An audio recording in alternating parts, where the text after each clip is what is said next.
સ્વાગત છે તમારું ફરી એક આજના નવા વિડીયોની અંદર મિત્રો। આજના વિડીયોની અંદર આપણે આજના તાજા સમાચાર વિશે વાત કરીશું મિત્રો। આજે તારીખ થઈ છે 18/11/2025 ને વાર થયો છે મંગળવાર। મિત્રો કાલે 19 તારીખે આવશે આપણો પીએમ કિસાન સન્માન નિધિ યોજનાનો 21મો હપ્તો। ખેડૂત આંદોલન લોન માફ, ખેડૂત દીઠ મળશે 11,000 રૂપિયાની સહાય નવી યોજના।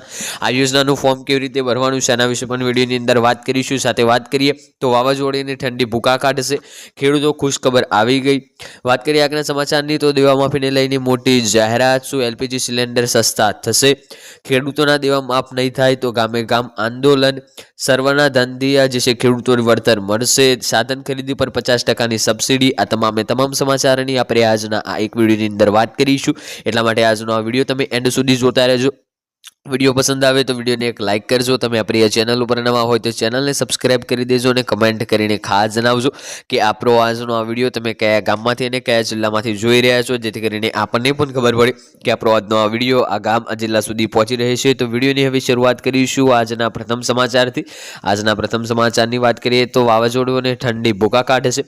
હવામાન નિષ્ણાત અંબાલાલ પટેલે ભર શિયાળી વરસાદની આગાહી કરી છે। હજુ કમોસમી વરસાદની મારથી ખેડૂતો બેઠા નથી, ત્યાં સુધી વધુ એક વરસાદના રાઉન્ડની શક્યતા અંબાલાલ પટેલે વ્યક્ત કરી છે। અંબાલાલ પટેલના આ આંકલન મુજબ નવેમ્બરના માસના અંતમાં માવઠું થઈ શકે છે। 28 નવેમ્બરથી માવઠાની ચેતવણી વ્યક્ત કરી છે। આ સમય દરમિયાન રાજ્યમાં વાદળછાયા વાતાવરણ વચ્ચે છૂટાછવાયો કમોસમી વરસાદ વરસી શકે છે।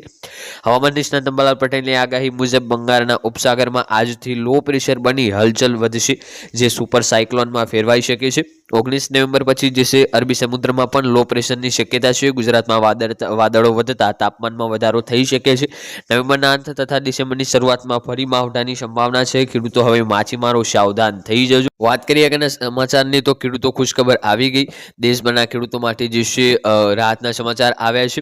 પ્રધાનમંત્રી નરેન્દ્ર મોદીએ 19 નવેમ્બર 2025ના રોજ પીએમ કિસાન સન્માન નિધિ યોજનાનો 21મો હપ્તો જાહેર કરવાના છે। આ દિવસે 2,000 રૂપિયા ફરી એકવાર કરોડો ખેડૂતોના બેંક ખાતામાં ફક્ત એક જ ક્લિકથી પહોંચશે। આ યોજનાની ખાસ વાત એ છે કે ખેડૂતોને મળતી રકમ સીધી તેમના આધાર સેડિંગ બેંક ખાતામાં મોકલવામાં આવશે। દેશભરના 9 કરોડથી વધુ ખેડૂતોને હપ્તાનો લાભ મળશે। યોજનામાં સરકારે વર્ષમાં કુલ 6,000ની સહાય 3 હપ્તામાં આપવાની વ્યવસ્થા રાખી છે। લાભાર્થીઓ પોતાના હપ્તાની સ્થિતિ pmkisan.gov.in પર જઈને ઓનલાઈન ચકાસી શકશે। આ હપ્તાથી નાના અને મધ્યમ વર્ગના ખેડૂતોને આર્થિક ટેકો મળી રહેશે।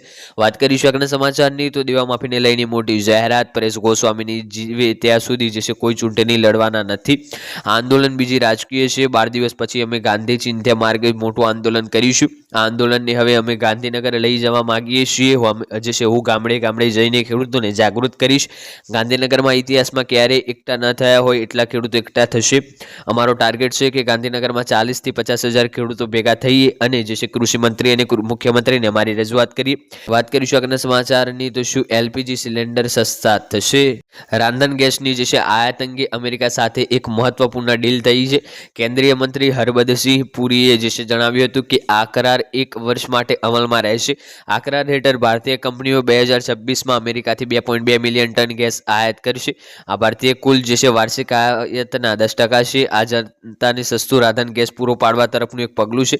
અમે ઉજ્જવલા યોજના હેઠળ 500 થી 550 રૂપિયામાં એલપીજી ગેસ પૂરી પાડી રહ્યા છીએ। વાત કરીશું આગળના સમાચારની તો ખેડૂતોને દેવા માફ નહીં થાય તો ગામડે ગામડે આંદોલન। ગુજરાતના ખેડૂતોને હક અને પ્રશ્નોને વાચા આપવા માટે ગુજરાત કોંગ્રેસ દ્વારા 6 નવેમ્બર સોમનાથ ખેડૂતો આક્રોશ યાત્રાની શરૂઆત કરવામાં આવી હતી। આ યાત્રા આજે દ્વારકા ખાતે પૂર્ણ થઈ છે, જ્યાં ગુજરાત પ્રદેશ કોંગ્રેસ પ્રમુખ અમિત ચાવડાની અધ્યક્ષતામાં ભવ્ય જનસભાનું આયોજન કરવામાં આવ્યું હતું, જેમાં એમણે જણાવ્યું હતું કે ગુજરાતના 50 લાખથી વધુ ખેડૂતો 1.5 લાખ કરોડ રૂપિયાની લોન લીધી છે, જે મુજબ દરેક ખેડૂતને માથે 56,000 રૂપિયાનું દેવું છે। ત્યારે 56 ઇંચની છાતીનો દાવો કરતા વડાપ્રધાન ખેડૂતો સવાલ પૂછે છે કે ઉદ્યોગપતિઓના લાખો કરોડો રૂપિયા માફ કરી દીધા, પરંતુ મુશ્કેલીમાં મુકાયેલા ખેડૂતોના દેવા માફ ક્યારે થશે?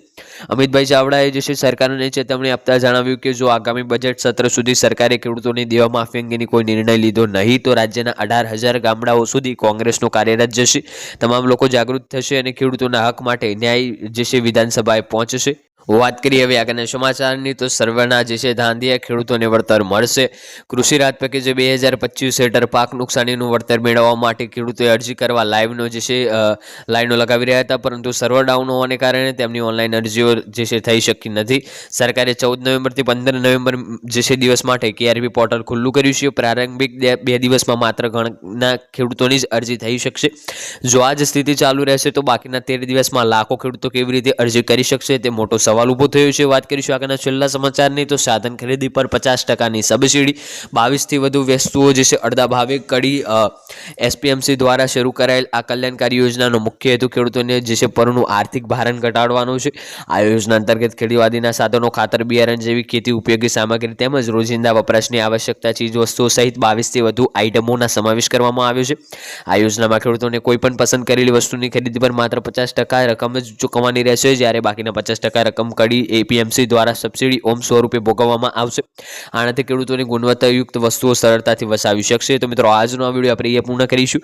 આજનો આ વિડીયો તમને પસંદ આવ્યો હોય તો વિડીયોને એક લાઇક કરી દેજો. તમે આપણી આ ચેનલ ઉપર નવા હોય તો ચેનલને પણ સબસ્ક્રાઇબ કરી દેજો અને કમેન્ટ કરીને ખાસ જણાવજો આજનો આ વિડીયો તમને કેવો લાગ્યો. મળીશું આગળના વિડીયોમાં. ત્યાં સુધી જય ભારત, જય હિન્દ.